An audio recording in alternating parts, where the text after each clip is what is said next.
Can everybody hear me okay? Cool.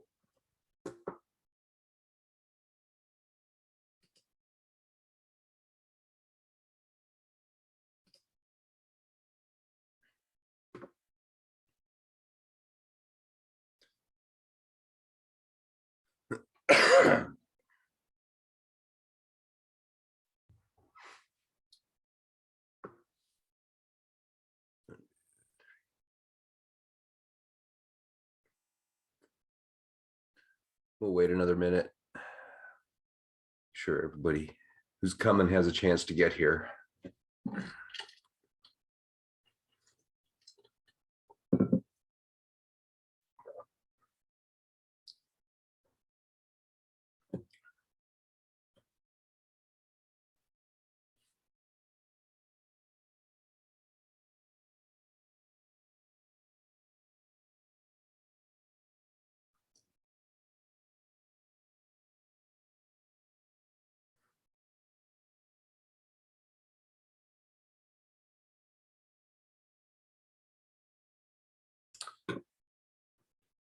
All righty, well, why don't we go ahead and get started.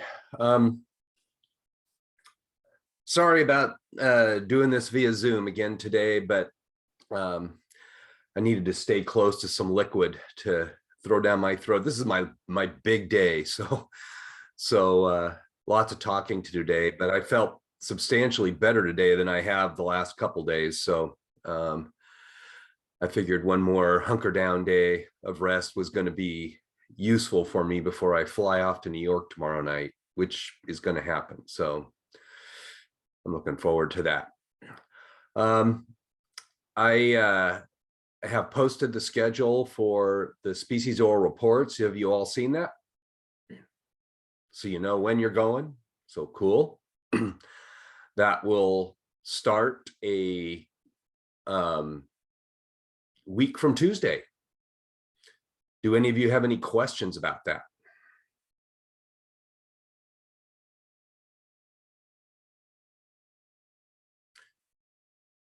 Well, I tell you, the third class I've asked about questions regarding an assignment and nobody's had any.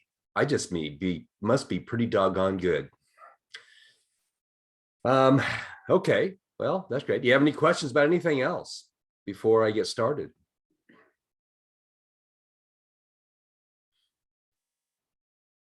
You just rip roaring and raring to go, huh? All right, well, let's do it.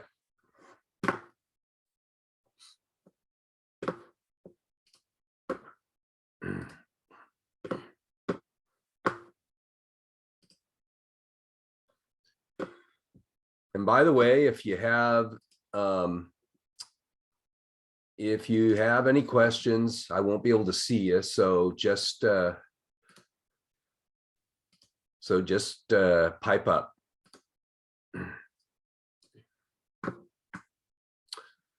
All righty, so this is where we left off last time. As I recall, we were looking at this historical, I guess 2003. Makes it only like 19 years old, but you know, in science, that's a long time. That kind of visually laid out the path we had taken in terms of understanding the emergence of birds over time. And so this diagram by Fiducia, this red line here represents the timeline, and then we have this little spot down here for the emergence of Archaeopteryx during the Jurassic period. Then during the early Cretaceous, we got the ornithiformes and ornithiuriformes. Here, they both, as I mentioned last time, occurred kind of simultaneously with each other. Over the next couple of slides, we'll talk about a couple of things that happened kind of in the middle here. And then when we get towards the end of this, and we'll put these on a time scale in a few slides as well. We get the Paleognathae, which are the ratites and tinamous, so the emus, rheas, ostriches, those sorts of things, and then the Neognathae, which is pretty much everything else. Okay.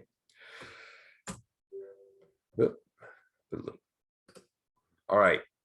So let's move on to beyond Enantiornithy. Boy, I tell you, pronunciation is going to be really hard for me today.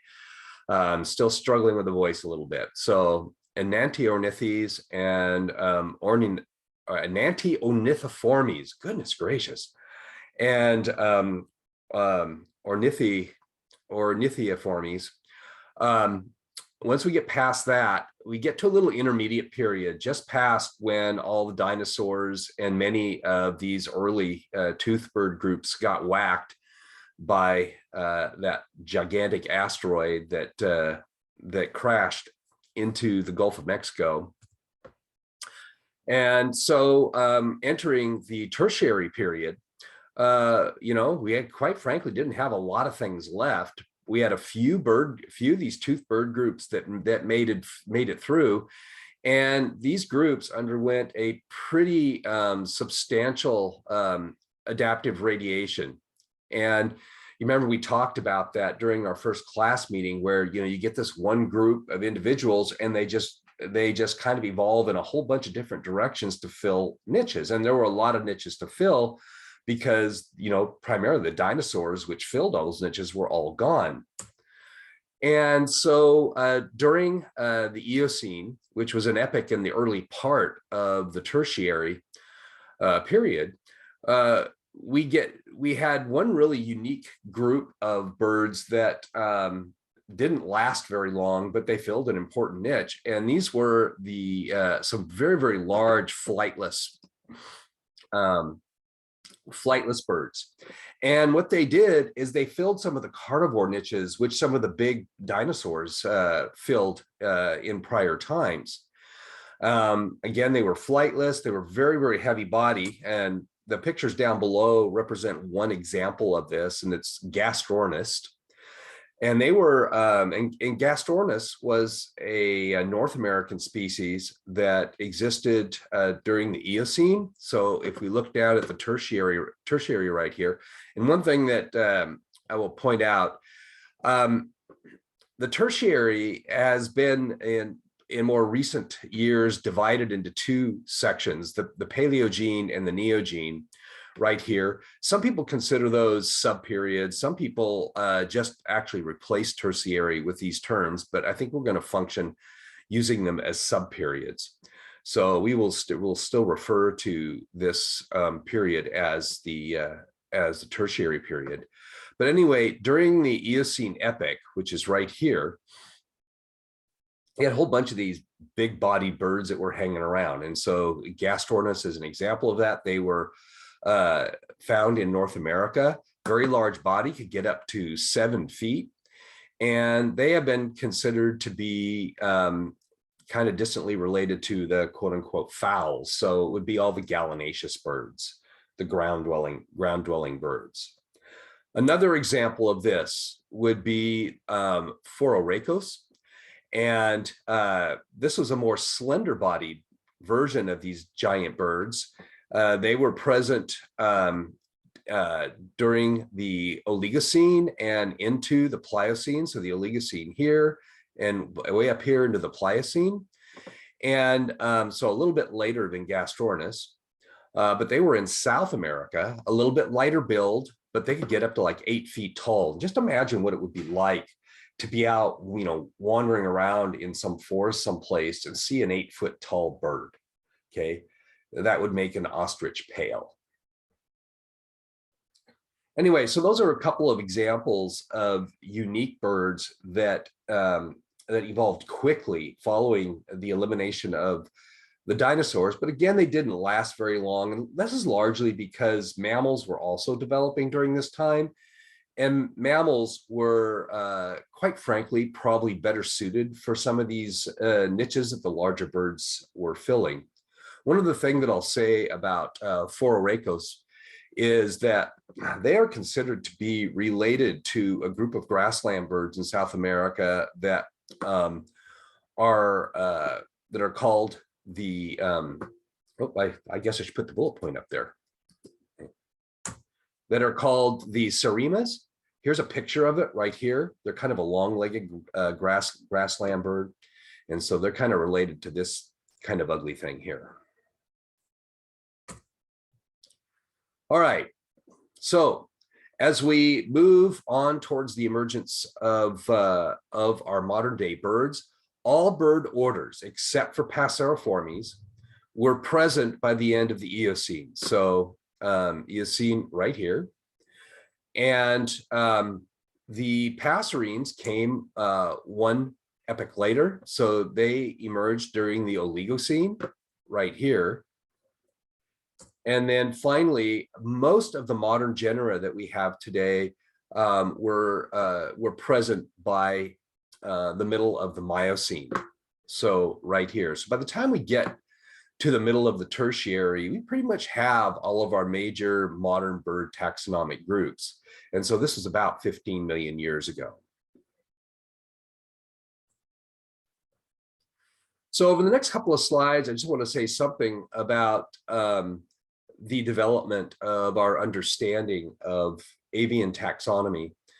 So we've looked at a lot of cladograms, these phylogenetic trees. But if we look at the avian phylogeny in a little bit more detail, probably one of the first really good phylogenies that was developed was one that was developed by Ernst Mayr back in 2011. And this is what it looked like here.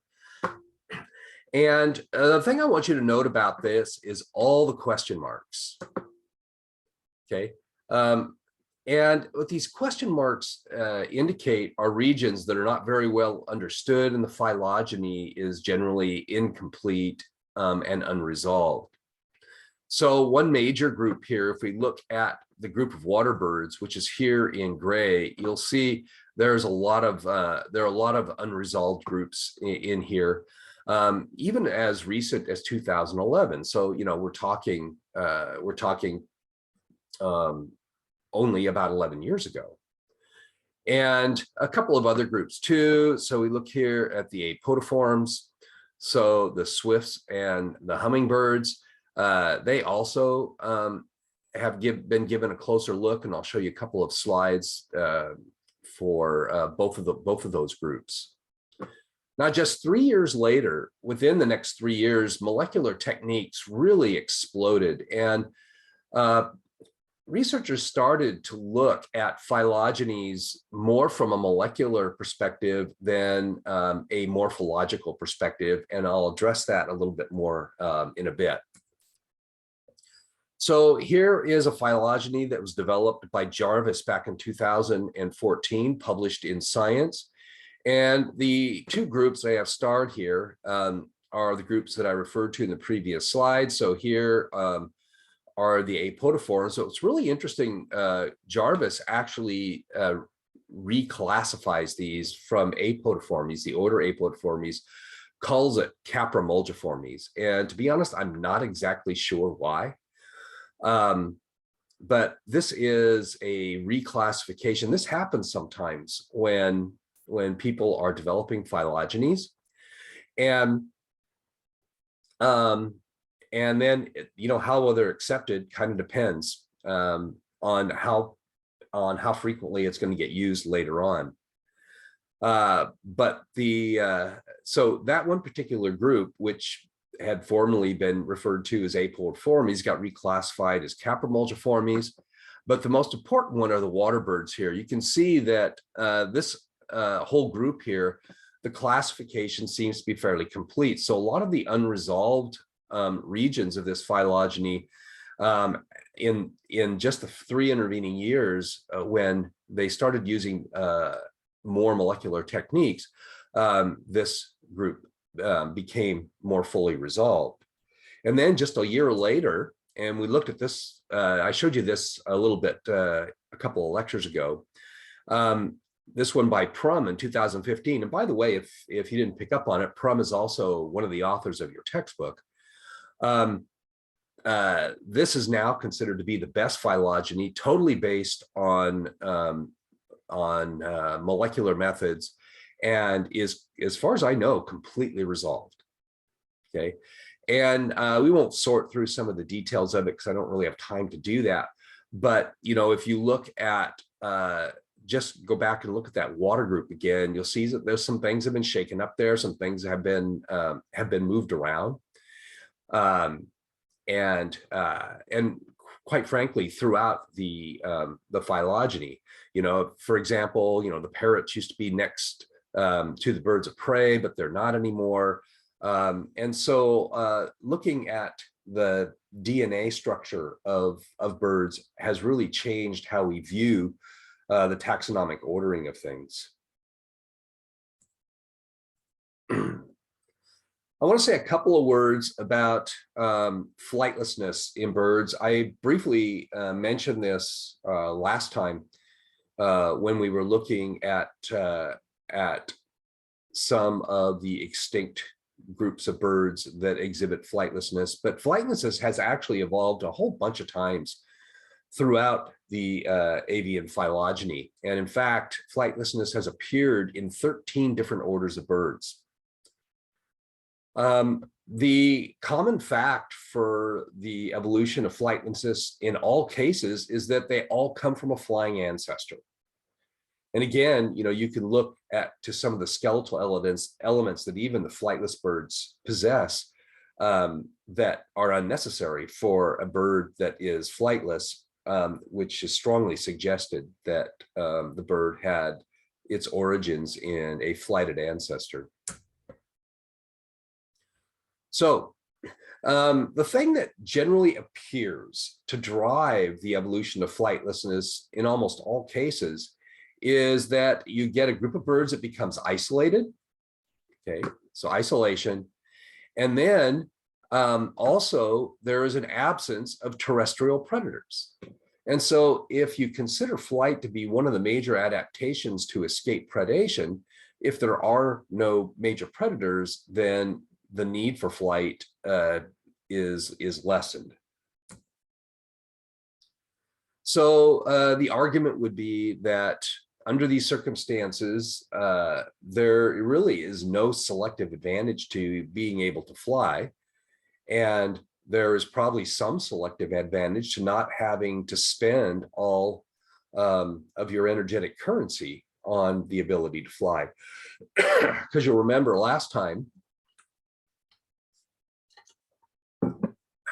or actually in our very first lecture, we talked about how flight is the most costly form of locomotion. Well, why spend all that energy if you don't have to? So the benefits of not flying in this particular case, when you're isolated and have no predators, outweighs the costs. Or I should say the costs of flight outweigh the benefits of not flying in this case, okay? And what we would mean by an embryologic cost is that you have to build all of these adaptive structures in order to be able to fly, when you don't fly, you don't have to do this. And I'll give you a few examples of those in a couple of bullet points here. In fact, I'll give them to you right now. All flightless species have some common characteristics that have basically been reduced. They have reduced muscle mass because they don't need the humongous pectoralis or supracorticoideus muscles to fly. They have reduced bone mass, okay, because they don't need the fortification of their bone structures to withstand the pressures associated with flight, and just a general reduction in both wings and the pectoral girdle. I say loss of a keeled sternum here, probably more correct to say that it's a reduction of the keeled sternum. So the keel becomes a great deal smaller. And they're generally larger in size.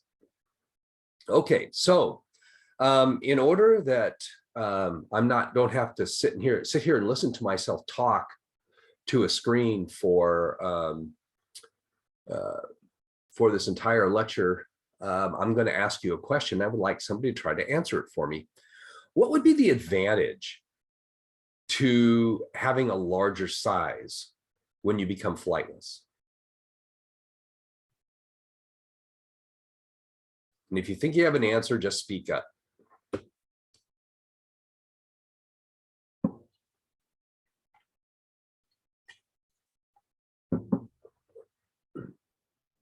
Less predation. If you're bigger, like you need bigger animals to be able to hunt you. Okay, that could be a working hypothesis where you're just bigger, and so you're going to be harder to eat. Sure.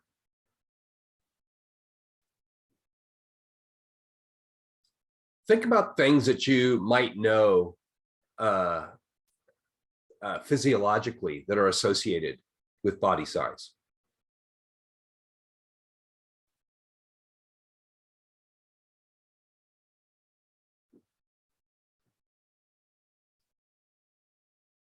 Does the bigger size help them in locomotion since they don't fly, but they walk or run instead? I don't know if that has anything to do with it, but.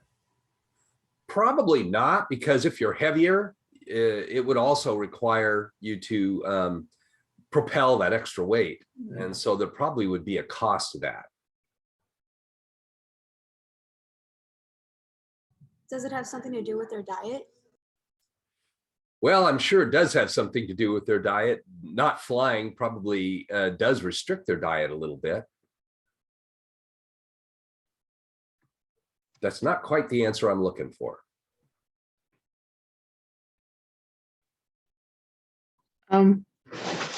It would help them stay warm, wouldn't it? Ah, there we go. Yeah. So it reduces their surface to volume ratio. And so thermal regulation is a whole heck of a lot cheaper. And if you're not flying, you don't need to be light. So gaining mass, getting bigger, so that you don't have to spend as much energy on thermal regulation is potentially an advantage here. So yeah, that would probably be the biggest driving factor for larger body size. All right, so flight assist has developed a whole bunch of times. And here are just a few of the orders in which you will find flightless birds. Gruiformes, so the rails and the cranes, Podicipediformes, so the grebes, Anseriformes, the ducks, Columbiformes, which would be, the pigeons and the doves, and there are others as well. All right, any other questions to this point?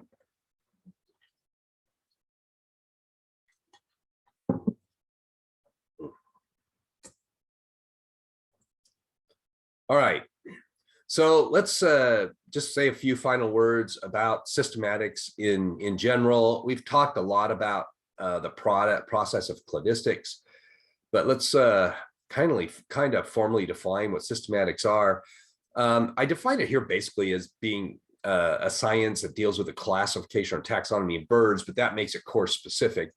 But systematics can be involved with trying to understand the classification or evolutionary history of any group of organisms. But for us specifically, we're interested in how that relates to birds. So at the time that your text was published, so about 3 years ago, and so this number is probably not accurate today, but it's probably close. There were 10,699 species of birds that existed within the class Aves. Okay, so birds are kind of interesting. They are one of the groups for which we still seem to really rely on a lot of these Linnaean land taxonomic names that was originally used to create hierarchical taxonomies, but I think it's more for convenience sake nowadays, because nowadays we tend to rely more on clades, and which don't have a lot of hierarchical value, but we apply some of these old taxonomic names like the class Aves to them. So Aves has a couple of subclasses. One is the class Sauriue, and below this subclass there are a couple of infraclasses. Let your head wrap around all this. The first one is Archaeornithes, which is where we would find Archaeopteryx. The second is Enantiornithes, which we talked about. Remember the opposite birds from last time. And then the subclass Ornithurae, which we talked a little bit about last time. Contained within that is the infraclass Odontoornithes, which contains all the New World tooth birds. Okay, we talked about a couple of those last time. And then the infraclass Neornithes, which contains all the true birds, which has the fused finger bones, the fused tail bones to form that pygostyle, reduced vertebra, bony sternum, all that stuff. Within Neornithes, we find Paleognathae, which we mentioned in the first slide that we looked at today, which has the ratites and the tinamous. So these oldest lineages of currently existing birds. And then the superorder Neognathae, which contains all the other birds that exist. We have living, in terms of current living birds as of 3 years ago, there were 40 orders, 247 families, 2,312 genera. Like I say, these numbers are a bit moving targets, and so they should be looked at as approximations because every year these numbers change a little bit. So the basic unit of classification, and I bring this up because this is actually kind of a hotly debated thing right now, is the species. And, you know, when somebody uses the word species with you probably think that okay, species, it's a pretty easy word to define, but in reality, it's not. If I were to ask you all to define a species for me, how would you define it?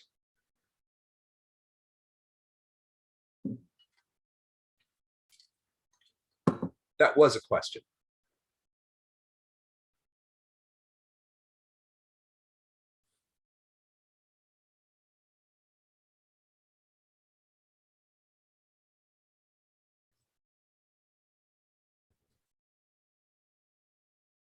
Well,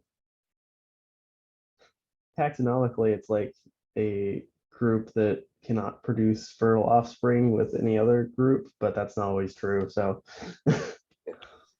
so to turn that around, what you are saying is they are a group of birds that can produce fertile offspring. And there's still a lot of people who totally accept that definition. Anybody else have any other thoughts?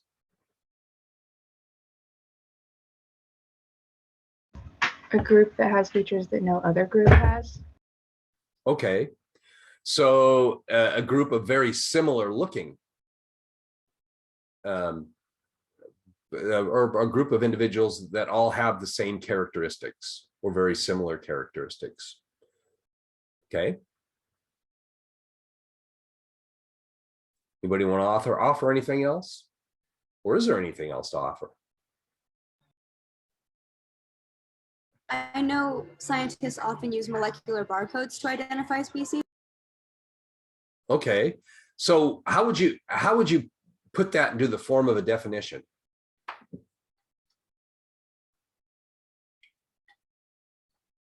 Did I stop you dead in your tracks?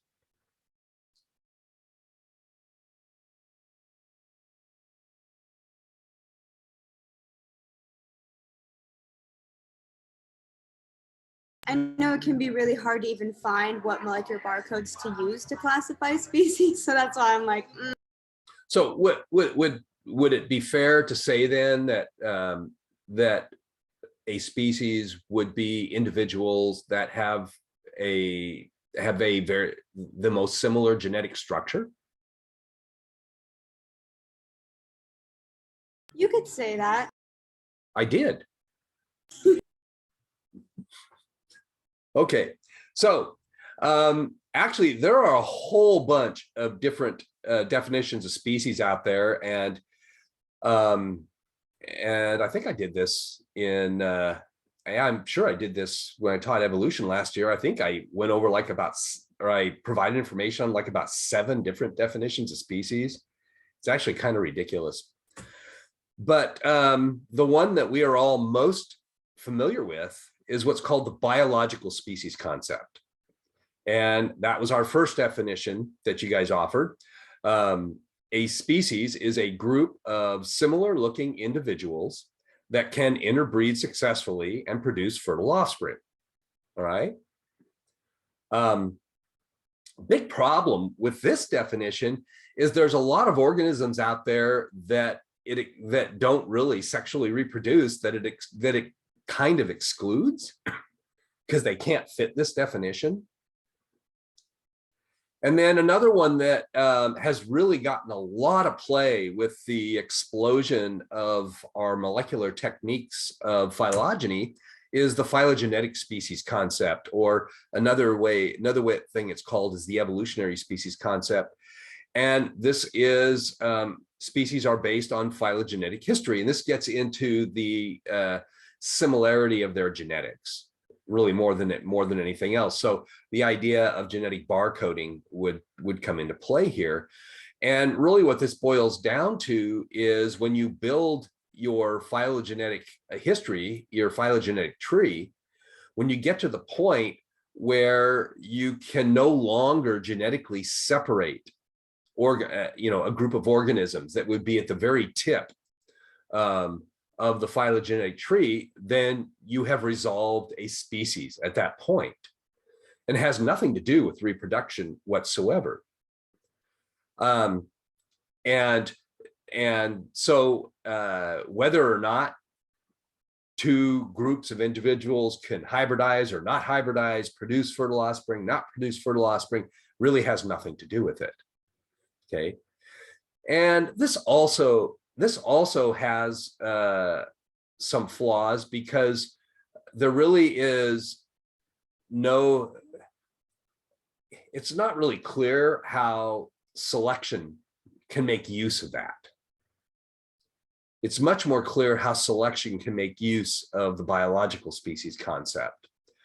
But there is really no single concept or definition of a species that is without some flaws. And most biologists in this day and age still stick to the old biological species concept. And that includes people who do systematics. So there you go. So here's an example of where defining species kind of muddles the water a little bit. So, you can have what we consider a single species that when you look at populations that are separated geographically, that they can actually have some substantial differences. So you'll recall during lab on Tuesday, we looked at these dark-eyed juncos, and I told you that they were formerly called the Oregon junco. Well, here are the 3 parts, or 3 subspecies, and I believe there's actually more than 3 actually, of the dark-eyed junco that exist in different places. This is the version that we have here in Oregon. You'll find this one in at least the upper Midwest.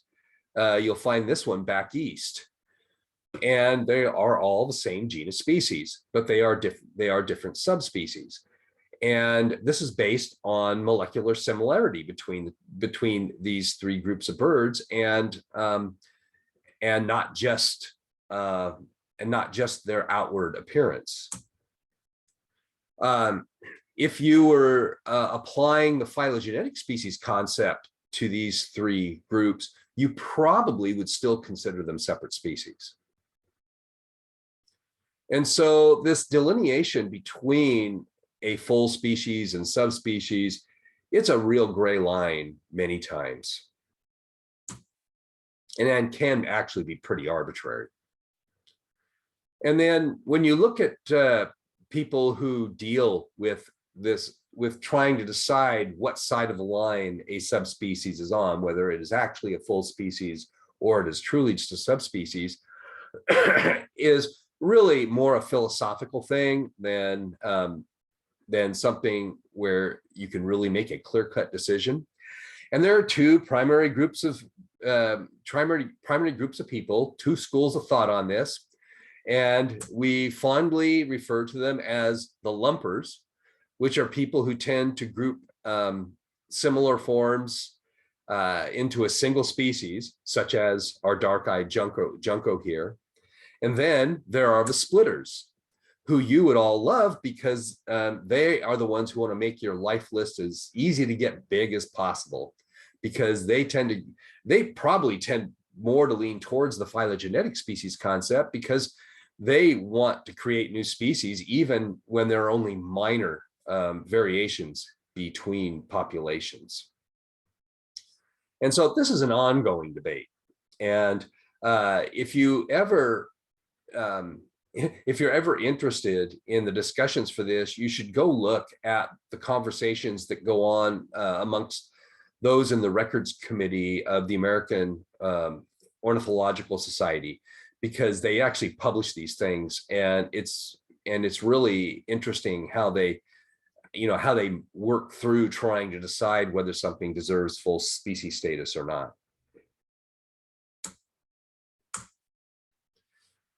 So the main goal in systematic studies is to produce as best you can the best phylogeny for a group of organisms that you can. And in our case, that would be the birds. And you'll see that it changed a lot in just 3 years, going from the Ernst Mayr study to the Prum study in 2015, just 4 years.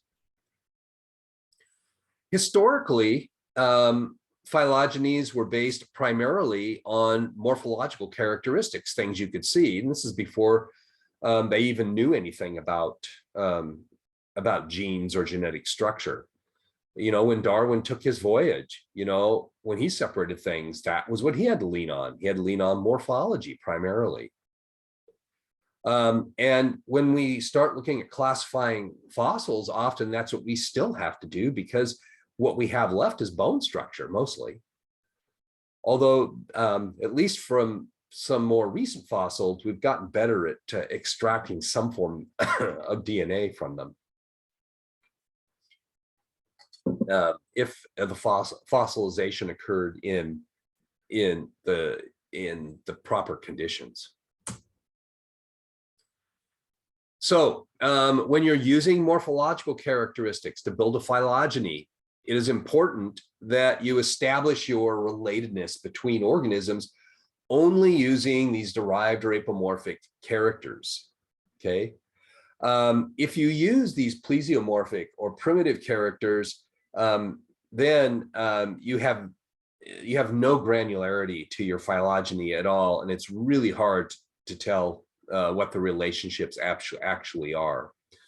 If you are looking at apomorphic characters, then you can actually create the splits in a cladogram with those, because they are specific key evolutionary events that have occurred during the speciation process that created differences between what would ultimately become sister taxa.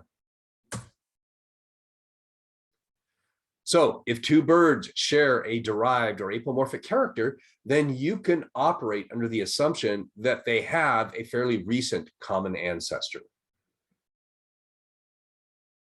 because that character would likely have been possessed by that ancestor.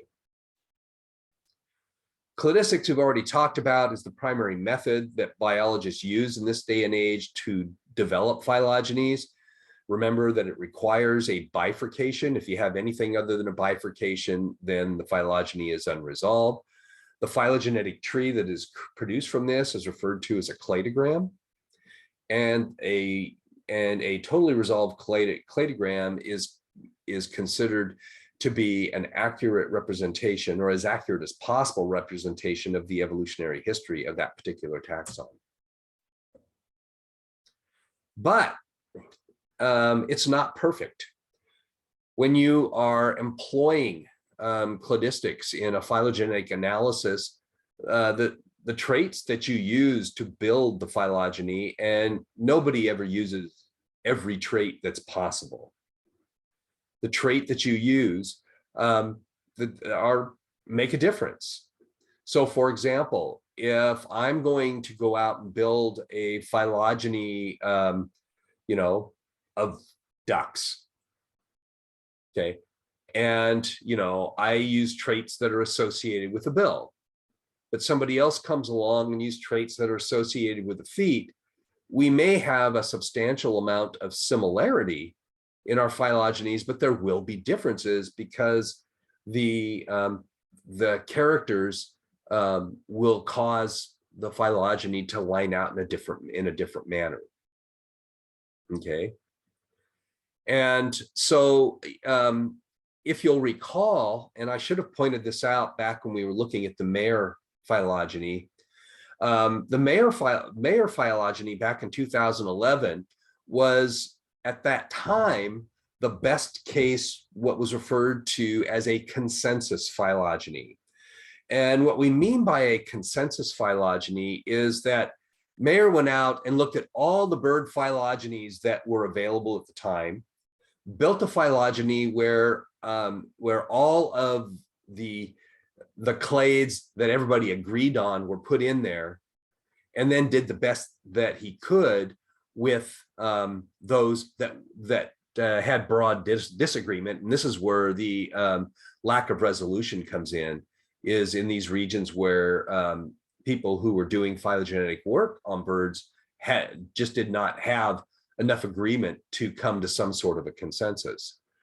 But then when molecular phylogenies came along, it made consensus easier because it basically removed the concern of what we call convergent evolution.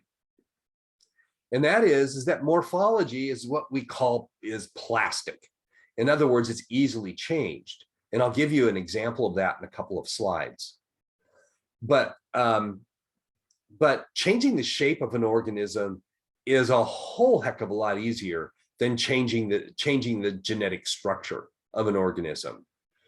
And so, you know, if 4 or 5 groups are looking at the genetic structure of an organism, they don't have to worry about convergence. And what convergence occurs when you've got 2 distinctly different and not very related organisms that will develop a similar morphological or physiological or even behavioral characteristic because they are subject to the same selective pressures. Okay. And so they end up looking similar because that helps them to survive better in the environment, despite the fact that they are not very closely related at all. Okay. So does that make sense to everybody? Do you think you would mind giving an example of convergent evolution with some birds today? Yeah, I can do that. Actually, can you hold on for a couple slides and I'll actually show you one. So I'll get to that in just a minute, because that actually is a good point. But I do have one I'll show you, and I think it's 2 slides. Yes, it's 2 slides. Okay. So historically, as I said, morphological characteristics were primarily used to build all these phylogenies, and people used morphology all over the planet for doing this. Here's one of my favorites. This is an old one that was done by Joe Gell back in 1968, where he looked at the coloration pattern in these hatchling shorebirds to develop shorebird phylogenies. Okay, so, and this was in a publication from back in, I guess, 1968, and built the phylogeny based on this coloration. So here you can see with these thick knees, which is actually a kind of a plover. So it's got that one coloration pattern. Then we got the avocet over here and oyster catchers, which are sister taxa in this case, because you can see how similar they are. And then you get the lapwing, which deviates from that. more, and then the plover over here, and I'm guessing because of you know, everything but these little spotted things over here are similar. The plover and the lapwing are sister taxa here as well. But anyway, just using this this downy coloration, which doesn't even last very long, to build the phylogeny. Okay. Now, a key thing to building phylogenies, particularly if you want to go back very far, is that you want to use characters that evolve slowly, because that puts an extended time scale on the evolutionary history and allows you to resolve older lineages much better. Whereas if you get a character that evolves more quickly, that's more useful in resolving more recently derived characters. And that's because you get a lot of changes that occur in a short period of time. And so it's much easier to separate more recently derived or separated groups based on the differences in that phylogeny. But even in this case, you know, of the coloration pattern here, convergent evolution is still an issue. You know, these coloration patterns could easily develop simply because, you know, these chicks are found in the same place, nest in the same kind of places, and benefit from having that coloration pattern. All right, here's where I'll give you an example of convergent evolution. So let's look at foot design in birds. So the primitive or plesiomorphic condition in birds is this anisodactyl. So it's this case where you have digits 2, 3, and 4 that are facing forward, and then the hallux or digit 1 facing backwards. And frankly, in our most advanced group, the passerines, you know, they have this design, so they haven't deviated from it. But then you have all these other designs down here that are exhibited by various groups of birds. So you have this syndactyl design, which is just a small deviation where you have this small bit of webbing here. Then you have heterodactyl, which you have this, you know, 2 toes facing forward, 2 toes facing back. Zygodactyl, which also has 2 forward and 2 back. And then this funky one, which is called pamprodactyl, which I think only mouse birds have this, and mouse birds are just weird all the way around. They often will have them all 4 forward, but they can move 2 to face backwards and make them look more like these 2 groups down here if they want to. And some of these toe arrangements have evolved multiple times. So let's look at zygodactyl and heterodactyl for a minute. And so here's your example of convergent evolution. Heterodactyl is the style of foot that is found in trogons and quetzals. Zygodactyl is the foot style that you find in woodpeckers. Now they look exactly the same, but note what's different here.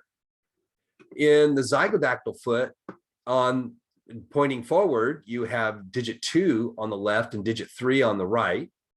But in heterodactyl, you have digit 3 on the left and digit 4 on the right.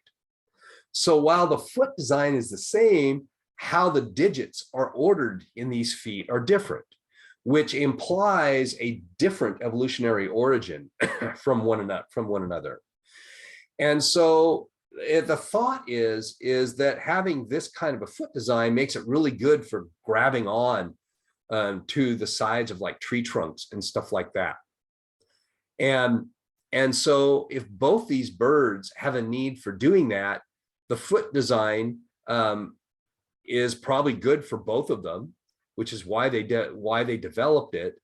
And it doesn't really matter which toes were used to create, you know, the front versus the rear toes. It didn't matter.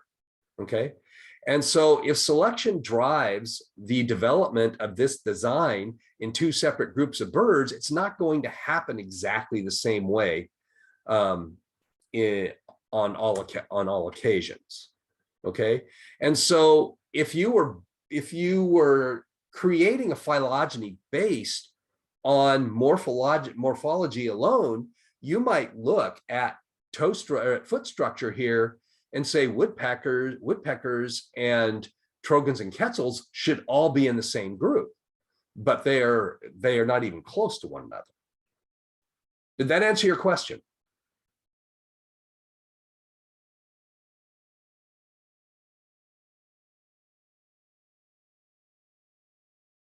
Yes, no?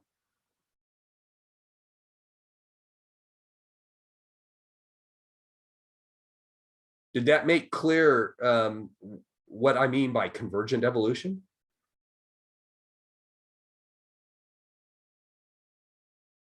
Nobody's talking to me.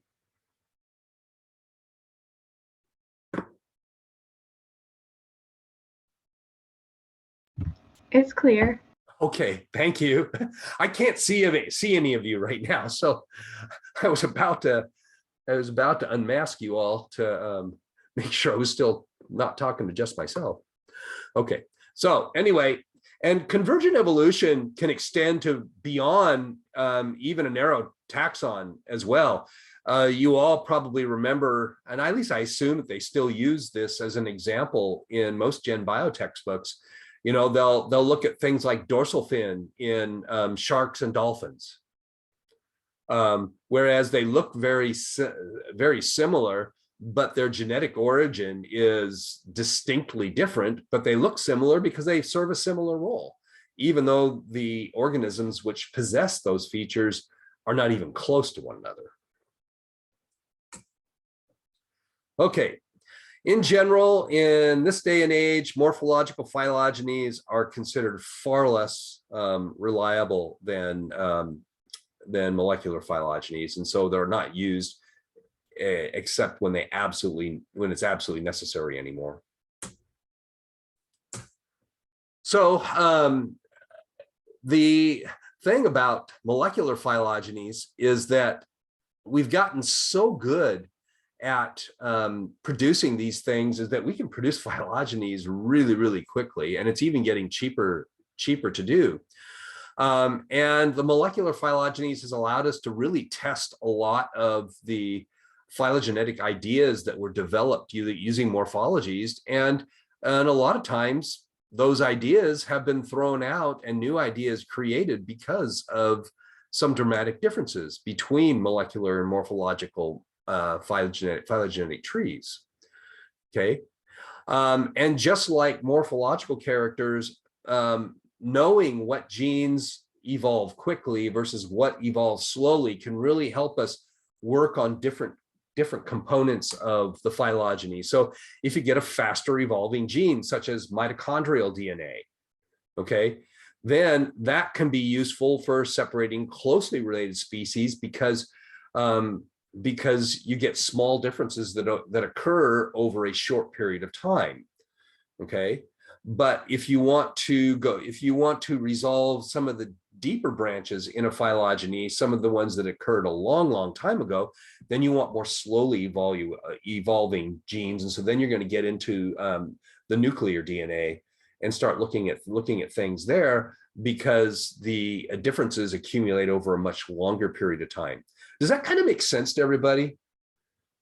Why faster evolving characters or genes are more useful for more recently diverging groups, and slower evolving genes or characters are better for changes that occur a long time ago. Does that make sense to everybody? I have a quick question about that. Sure. So are they looking at the whole genome, or are they looking at like specific genes and how they mutate? No, I mean, you would die of old age long before you produced your first phylogeny if you were just looking at the entire genome. What typically happens is they're going to pick some key characters, some key genes or regions of the genetic code that they are going to look at and compare. And these are things that they would know that most everything has, or everything does have. And, you know, they'll have primers that are already developed to go out and grab these things. And so they're really, really good at it. So no, they won't look at the whole genome. That would be way too difficult. But they do try to make good choices about what genes that they do use.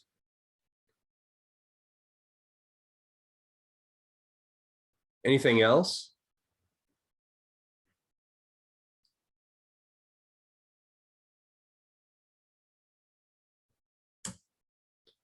Okay, anyway, this phylogeny over the left here, I told you that they've really been kind of reworking the phylogenies in a lot of bird groups. This is one from McGuire et al. 2014, where he actually did a molecular phylogeny on 284 of the 338 species of hummingbirds, if you believe that number 338. And so it is fairly complete. Involves a lot of different species, and was able to divide the hummingbirds up into 9 specific clades based on this. And this phylogeny is used by a whole bunch of people nowadays. And having accurate phylogenies is really important, because whenever you do experimentation, you're now expected, if I'm just studying metabolic rates between all of these species of hummingbirds, okay, and I want to do a regression on body size. So I want to look at what the metabolic rate is of large hummingbirds versus small hummingbirds. It's not enough for me to do just a simple regression anymore. I also have to account for differences in phylogenetic position. And so in order to do that, I need a phylogenetic tree. And so, you can write models that take into account their position in a phylogenetic tree and factor that out when you're trying to look for differences in metabolic rate. That's kind of beyond the scope of what I want to go any deeper in that into, but biologists are really required to do that anymore. All right, last slide in this first topic. I mentioned behaviors a little bit earlier, but sometimes behaviors can be used to construct phylogenies. That can be good, that can be bad. And here's one of the classic cases of it. So New World vultures, like our turkey vulture or black vulture that make its way up here in North America, were historically placed in the order Accipitriformes. So at the time, that was the falcons, hawks, and kites. The falcons have since been put in Falconiformes, their own. They are now in Falconiformes, and the hawks are in Accipitriformes. But they were then, because of a very specific type of behavior, moved to the order Siciniiformes, where you find the storks. And this was based on their mode of promoting evaporative water loss. And what they basically did was they do spread wing behavior, and they also defecate onto their legs and use the moisture from that defecate to dissipate heat. And so they changed their phylogenetic position, thinking these behaviors must have some historical root for these birds. But then when DNA came along, and literally this is just a couple years later, they reversed the decision, and not only reversed the decision because of DNA evidence, they created a new order specifically for the New World vultures, Cephalotiformes. So they decided the storks and the vultures were not related after all, but that this behavior was, again, a case of convergent evolution. Okay, and that's a wrap for that. Before I move on to feathers, do you have any question?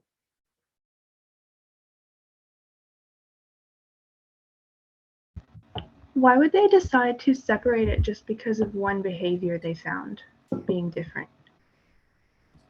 It had been talked about for like years and years, and one behavior may have been an oversimplification, but if you look at these two pictures down here, note featherless head, featherless head. carrion eater, and storks absolutely will eat carrion. Feature, you know, they had some other morphological similarities as well. And, you know, from my perspective, it was a case of, after such a long discussion on this matter, and believe me, it had been being discussed since I was a college student. I guess they finally drank the Kool-Aid, and it didn't last very long.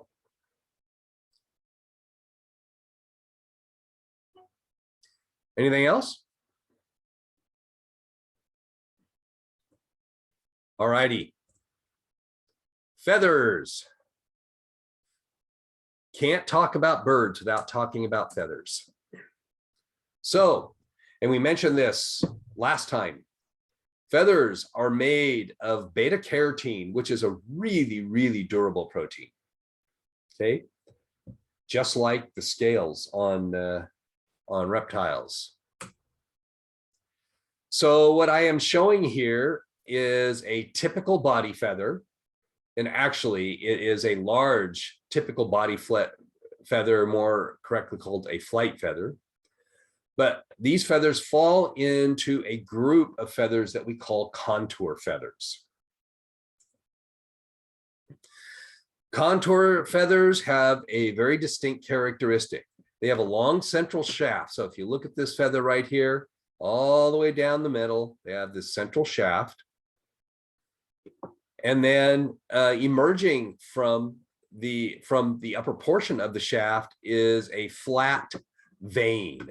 And that's all of this on either side. They have a flat vein. That's all of this over here and all of this over here.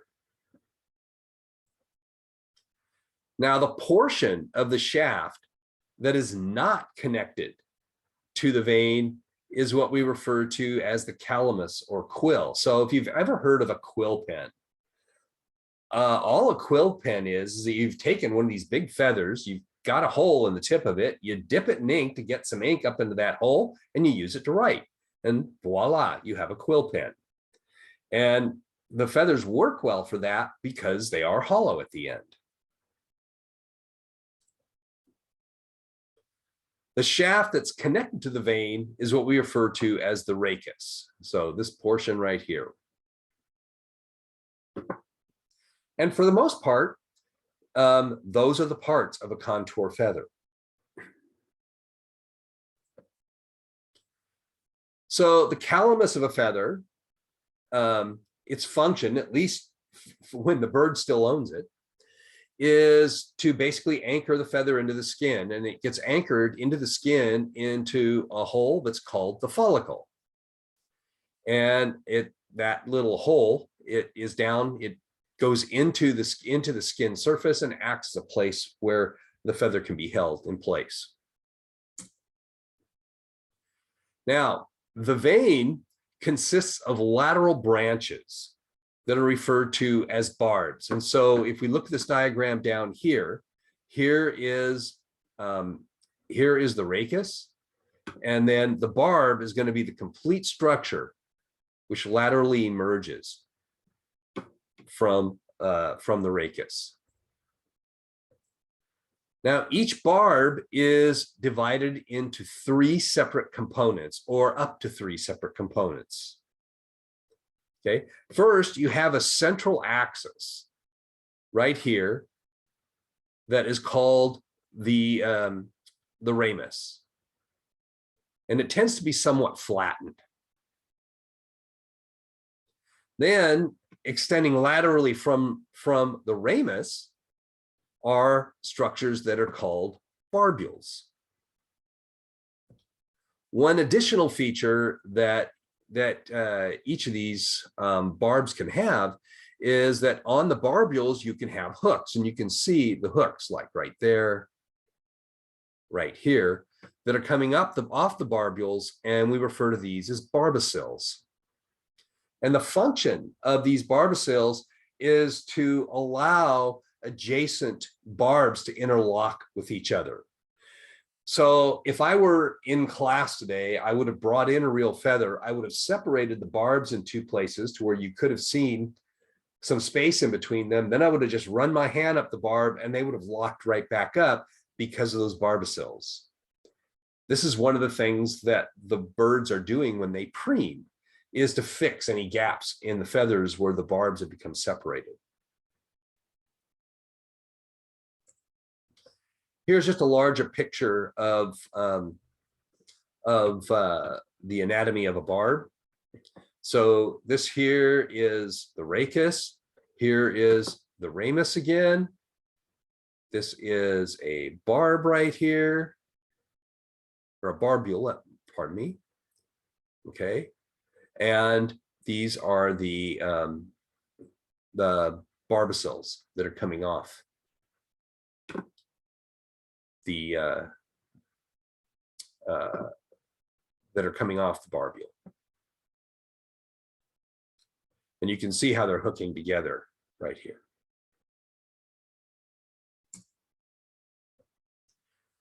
This is a diagram that came from one of the text co-authors from a publication that he did in Scientific American a whole while back, that just shows just some of the basics of how a feather grows. And we're not going to go into this in extreme detail, but basically you start off with what they refer to as a condensation of cells, but an accumulation of cells on the surface that produce this thing that's called a placode. Then the placode begins to grow into somewhat of a tube and forms what is then termed the feather germ.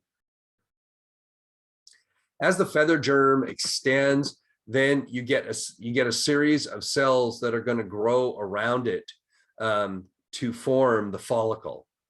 And this ridge of cells right here forms what is called the follicle collar. So, and that's kind of a collar that surrounds the entire feather germ. As it develops a little farther along, if we look down here at the bottom of the growing follicle, there are some germ cells that are associated with the follicle collar that has a couple of layers of epidermis. The inner layer of it is responsible for producing a new feather here. The outer layer is going to produce a temporary sheath that will protect the developing feather. And then as the feather grows, all of the feathers kind of coiled up inside this sheath. And then as it emerges from the sheath, it will unfurl into the proper shape of a feather. Once the feather becomes fully grown, then the follicle collar and the associated cells will then form the calamus at that point. And then the feather will be complete. Questions?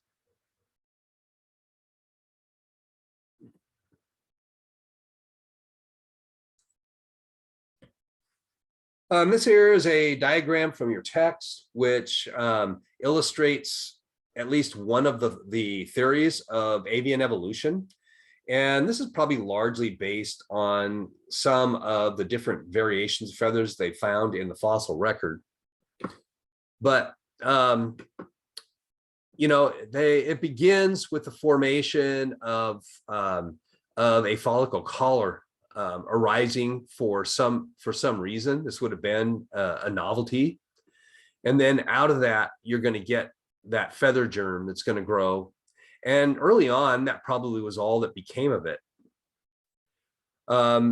Later on, then you would get this tuft of barbs that basically had no branches on it. So no barbules or barbicils. That was just kind of sticking out of what probably was a simple calamus. And then after that, there were a variety of directions it could have gone. Two options that they provide in the text are you get something that looks somewhat feather-like. In other words, you get the extension of the rachis here, but but the barbs are really not joining to each other. The barbs are loose at this point. Here, you don't get the extension of the rachis, but you instead get you get the barbs forming barbules and barbicils, which have the ability to kind of bind together. These are two options for this next step, or at least a component of this next step, both of which could end up with a feather where you have fully functional barbules and barbicils, and then a developed rachis. At this point, the feather would not be asymmetrical. Okay. In the next step here, you get further development of the barbicils, and so you get a stronger connection between the adjacent barbs. And then finally, the veins become asymmetrical, allowing them to form an airfoil. So that is kind of how the authors have laid out the current ideas as to the different steps in the evolution of feathers. Questions about this?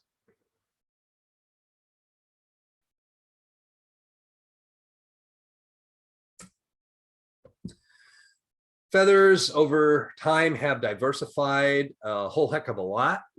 So here you can see the barbs and barbicils of a whole bunch of different birds. So you can see, the turkey tail feather up here, a wing feather from a crow. You can see here's an owl where you've got a lot of these very, very fine barbules here, and the softness of owl feathers, which allows them to fly silently, demands this kind of a structure. And then you look at a sandgrass down here, and you get some very, very different type of morphology. And then over here with goose body down, you're getting just these little nodules here.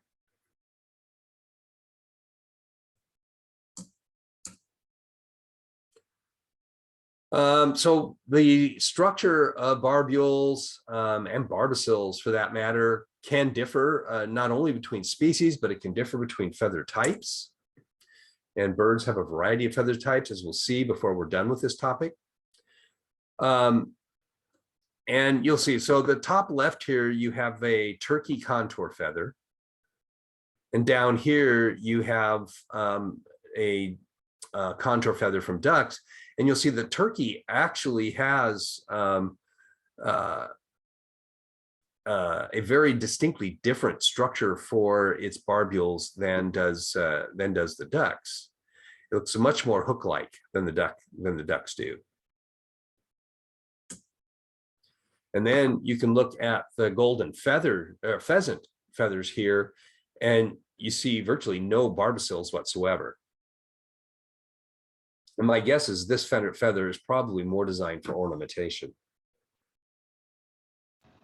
Does each species have a different type of feather if you looked at it under the microscope? Well, all birds have different categories of feathers, but I would venture to say that probably most species, I would say probably most species have some uniquenesses to at least a portion of their feathers relative to other species. These differences, though, can be pretty subtle sometimes. Did that answer your question? Yeah. And we'll see. And I don't know that I'm not going to get to it today, but next time I will show you. I'll show you an example of that with regard to sound production. So contour feathers serve a whole bunch of different functions. So they can be typical body feathers. And when you see a contour feather that serves as a typical body feathers, they actually deviate from the standard contour feather structure because the base of it tends to be a little fluffy, and which will make it somewhat similar to the next type of feather that we will talk about next time. But but that is believed to serve as insulation. Okay, but these feathers tend to be smaller and finer. But in the flight feathers, which you find in the wing and the tail, they're very, very stiff, and the vein is really broad and flat. Flight feathers in particular on the wing are what we refer to as remiges, and we'll finish after this slide. Remiges are attached to the hand bone, okay? The carpal metacarpus, so right here, okay? And those feathers that are attached to the carpal metacarpus or the hand bone are referred to as the primary. So when we talk about primary feathers, that's what we're talking about. Most birds have 10 primary feathers. Okay, and you can see that here. And they're always numbered from the inside out. So 1, 2, 3, 4, 5, 6, 7, 8, 9, 10. Some songbirds only have 9. Then there's some weird birds like storks, flamingos, and greeds and rheas that have 11. Ostriches have 16. And they can't fly. And then there's flightless kiwis that only have 3 or 4, and they're pretty vestigial. I'll show you a picture of those next time. And then the inner flight feathers, which are attached to the arm bone, the ulna, right here, those are referred to as the secondaries. Now, whereas primaries are fairly constant, the numbers in most birds are fairly constant. Secondaries vary all over the planet and totally depends on wing length. Okay, I will stop there. Any questions before we are done?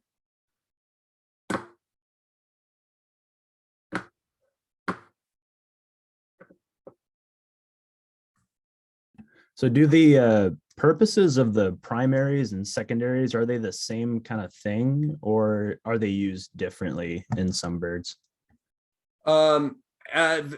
They are used differently. When we get to our chapter on flight, what you're going to find is in forward flight, the primaries are exclusively where thrust gets produced, forward movement. The secondaries are still only involved in producing lift. But there are also feathers on the wings that can be ornamental, but there's a lot of different feathers are interesting. Birds can make a lot of different uses of them, but in terms of flight, primaries and secondaries during forward flight do have different purposes. Okay, thank you. Thank you. You're welcome.